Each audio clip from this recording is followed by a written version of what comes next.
Hello students, in my today's video I will be discussing about what are the impact or on excess demand, or means what are the impacts of excess demand or inflationary gap. So as we know that when actual aggregate demand becomes higher than the amount of aggregate demand required for full employment, it is called excess demand, and the extent to which actual aggregate demand becomes higher than the aggregate demand required for full employment is referred as inflationary gap. That is in order to understand this chapter,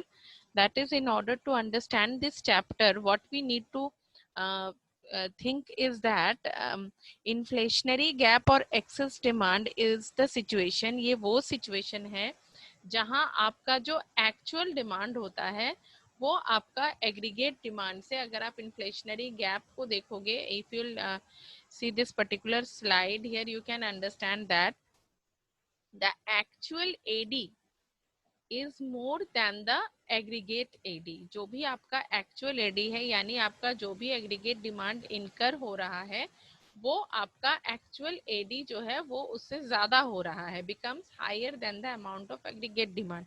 अब इसके कारण हमारी economy में कुछ impacts आते हैं, कुछ असर होते हैं। तो what are those impacts? The first impact of inflationary gap is there is no possibility of increase in real income, output and employment in the economy after reaching the level of full employment. यानी अगर आपका aggregate demand का situation है तो आपको ये मान लेना होता है कि आपका जो पर्टिकुलर इकोनॉमिक सिचुएशन चल रहा है या एम्प्लॉयमेंट सिचुएशन जो है वो फुल एम्प्लॉयमेंट है। तो अगर आपका फुल एम्प्लॉयमेंट सिचुएशन चल रहा है तो जाहिर सी बात है कि अब आप कोई सा भी एम्प्लॉयमेंट ऑप्शन जनरेट नहीं कर सकते हो। ऐसा अगर है भी कि आपका सारा वर्क फोर्स एम्प्लॉयड नहीं है, फिर भी आप उसके लिए कोई एम्प्लॉयमेंट सिचुएशन जनरेट नहीं कर सकते हो। क्यों नहीं कर सकते हो? क्योंकि आपका जो इकोनॉमिक सिचुएशन है वो एग्रीगेट डिमांड जो है, यानी जो आप प्लान किए हुए हो उससे जो आपका एक्चुअल डिमांड है वो ज्यादा है। तो जाहिर सी बात है कि आप तभी इकोनॉमिक अपॉर्चुनिटीज या एम्प्लॉयमेंट अपॉर्चुनिटीज जनरेट कर सकते हो जब आपका एक्चुअल एडी, जो एग्रीगेट एडी है, उससे कम हो। लेकिन यहाँ तो सिचुएशन बिल्कुल ऑपोजिट है, actual AD is more than the aggregate demand. तो इस वजह से हमको ये अज्यूम कर लेना होता है कि हमारा जो सिचुएशन है वो फुल एम्प्लॉयमेंट सिचुएशन है। इसकी वजह से क्या होता है कि आपका जो मार्केट में डिमांड है, उस डिमांड को अगर वो एक्सेस है तो उस डिमांड को अगर हमको कंट्रोल करना है तो हमको जो जनरल प्राइस लेवल है वो बढ़ाना होता है, बढ़ाना होगा। Otherwise you can not control the AD, that is actual AD which is more than the aggregate demand. तो इस वजह से जो देर ऑटोमेटिकली आपका जो जनरल प्राइस लेवल है वो हाई हो जाएगा, क्योंकि यहाँ जो प्रोड्यूसर्स होते हैं, this is the situation when they can make the maximum amount of profit.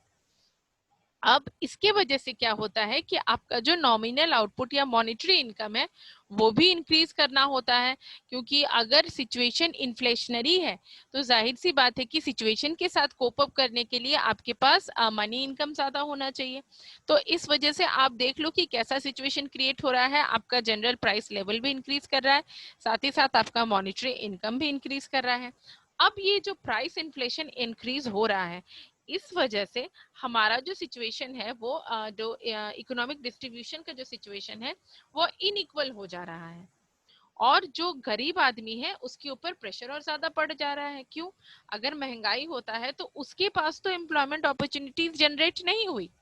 तो अगर उसके पास एम्प्लॉयमेंट अपॉर्चुनिटीज नहीं है, या जो क्रोनिक पोर है, जो बीपीएल लोग हैं, उनके पास तो कभी भी एम्प्लॉयमेंट अपॉर्चुनिटीज मतलब जनरेट होने की संभावना हमेशा कम ही होती है, और ऐसे सिचुएशंस में तो बिल्कुल नहीं के बराबर होती है।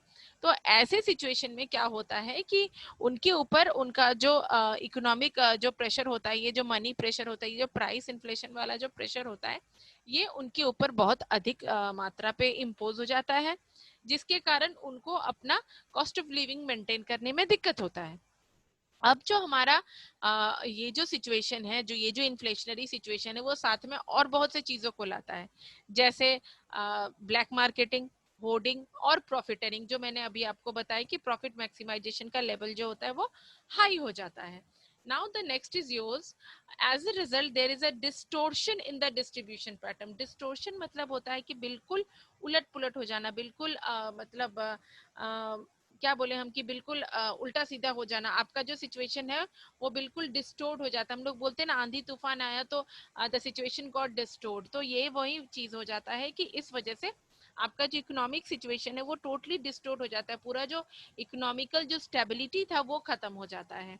तो इन्फ्लेशन के और एक्सेस डिमांड के ये सारे इम्पैक्ट्स होते हैं. अब हम आज थोड़ा सा डेफिसिट डिमांड के बारे में आज जानेंगे.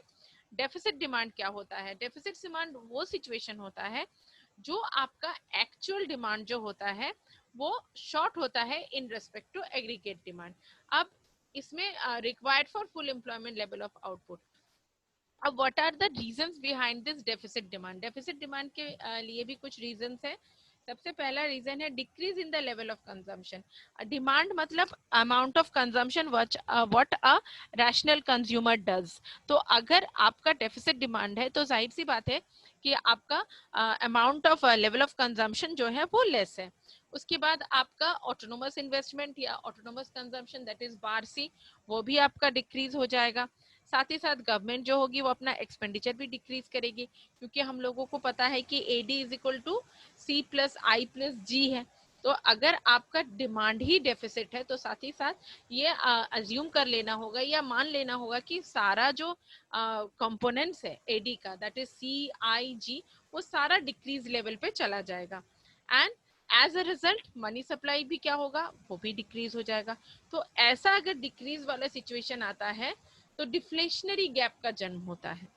अब आप देख सकते हो कि ये आपका वो डिफरेंस बताता है जहां AD required to establish full employment equilibrium and the actual AD. तो आप देख लो यहाँ पे this particular situation is your deficit demand situation. Why? Because this is your AD, this is your aggregate demand and this is your actual AD. तो आपको अगर aggregate demand यानी full employment level पे इक्विलिब्रियम लेवल पे अगर आपको पहुंचना है, क्योंकि आप देखो कि एएस जो है वो इस पर्टिकुलर पॉइंट में इक्विलिब्रियम बना रहा है. तो अगर हमको इस पोजीशन में पहुंचना है तो हमको जाहिर सी बात है कि हमारा जो डिमांड है उसको इंक्रीज करना होगा.